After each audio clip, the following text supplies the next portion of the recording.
Okay, let's dive into one of history's most fascinating and debated artifacts, the Shroud of Turin. We're talking about a 14-foot-long linen cloth that has the faint image of a crucified man on it. Dr. Jeremiah Johnston, an academic who studied this extensively, he calls it an itemized receipt for a huge historical event. But a receipt for what, exactly? Well, for hundreds of years, you've really got two main camps. Some people revere this as the actual burial cloth of Jesus Christ, like a physical snapshot of the resurrection. And then you've got others who say, no way, it's just a really clever, really elaborate forgery from the Middle Ages. The controversy is old, but believe it or not, the scientific debate around it is hotter now than ever. So for this explainer, we're going to unpack the case made by Dr. Johnston. And what's so interesting about him is that he spent 3 years going from a hardcore skeptic, he totally bought into that famous 1988 carbon dating test that called it a fake, to a full-on believer. He now argues that the evidence is so overwhelming, the shroud might actually be scientific proof of the resurrection. At the heart of Dr. Johnston's argument is just a mountain of scientific data. He points to over 600,000 hours of research from experts across more than 100 different fields. And he makes a point to say that many of these scientists had zero religious motivation. They were just objectively following the clues wherever they led.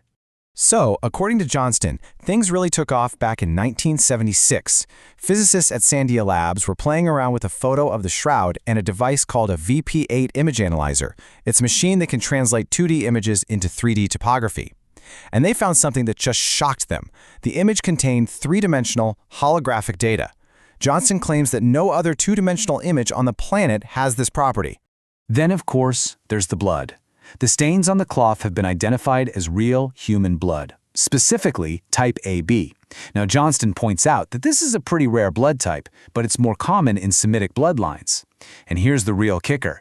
He notes that this is the exact same blood type that's reportedly found on another famous relic, the Sudarium of Ovidio, which is a cloth believed to have been placed over Jesus' face.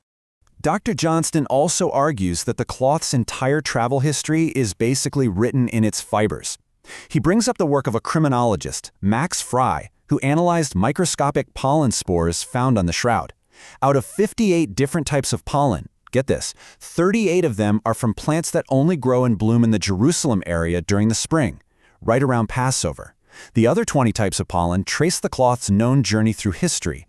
So, the million-dollar question, how was the image actually formed? This is where it gets really mind-bending. Johnston cites a physicist named Paolo di Lazzaro. He concluded that to make an image this superficial, it's only 0.2 microns thin. It's not paint, not pigment, not a scorch. It would take a 34 trillion watt burst of energy that lasted for just a fraction of a nanosecond. According to Johnston, we simply don't have technology that can do that, even today. So you start adding all these data points together, right? The weird wound patterns that match Roman crucifixion, the crown of thorns being a helmet, the specific blood type, the pollen. What are the odds? Well, Johnston presents a calculation from a mathematician, Bruno Barbaros, who basically says the probability that this isn't the historical Jesus is 1 in 200 billion. Now, to try and ground all of these incredible scientific claims, Dr. Johnston's case goes beyond just the shroud itself. He uses something he calls experiential archaeology, where he uses replicas and even some actual first-century artifacts to create a real, tangible connection to the events themselves. This isn't just theory for him. It's about holding history in your hands. So he presents things like a crown of thorns, shaped like a full helmet, not a delicate wreath, which actually better matches the wounds on the shroud. He uses a real first-century crucifixion nail, bone dice, just like the ones the soldiers would have gambled with, and Roman coins, all to build a physical world around the story. And those coins are really important because they help illustrate the huge political stakes at the time. He uses a coin from the reign of Emperor Tiberius, and right on it, Tiberius is called Son of God and High Priest. So Johnston argues that when the Gospels gave Jesus those exact same titles, it wasn't just a religious statement. No, it was an act of sedition. It was a direct challenge to the authority of the Roman Empire, and it was punishable by death. So this massive deep dive into all the evidence, both the scientific and the archaeological stuff, is really what fueled Dr. Johnston's personal journey. It's the story of how he went from being academically certain the shroud was a fake to being convinced it's maybe the most profound artifact in all of human history.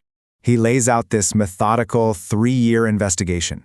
He started where most academics do, with that 1988 carbon dating test.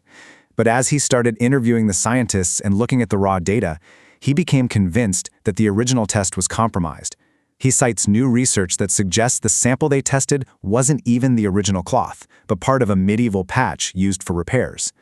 So for Johnston, the final tipping point wasn't just one single piece of evidence. It was the collective conclusion he drew from the world's top scientists. They can't explain it, and even more important, they can't replicate it. This irreproducibility, he argues, is the ultimate proof of its authenticity. It's a natural effect of what he believes was a supernatural event. And that really leaves us with the central question at the heart of this whole mystery. If we have an artifact that, according to these claims, modern science cannot reproduce or explain, what are we supposed to make of that? It's a question that really forces us to think about the boundaries between science, history, and faith.